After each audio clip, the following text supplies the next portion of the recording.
আজকে সারা পশ্চিমবঙ্গ জুড়েই আমরা যারা ভারতীয় জনতা পার্টির বিধায়ক এবং বিধায়ক পদে নির্বাচনে প্রতিদ্বন্দ্বিতা করছি, প্রত্যেকেই মন্দিরে পশ্চিমবঙ্গের মানুষের জন্য রামকৃষ্ণ আইভিএফ সেন্টার, মা হওয়ার স্বপ্ন পূরণ।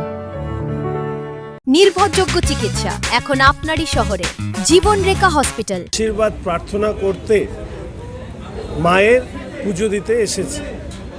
আমরা আশা রাখি যে আজকে মায়ের কাছে যে আমাদের কামনা, মায়ের কাছে যে আশীর্বাদ আমরা প্রার্থনা করছি, যে ভবিষ্যতের পশ্চিমবঙ্গ, আগামীকাল যার প্রতীক্ষায় পশ্চিমবঙ্গের সমস্ত মানুষ আছেন, আমাদের পশ্চিমবঙ্গ যেন নতুন রূপে আগামীকাল তার সূর্যোদয় হয়।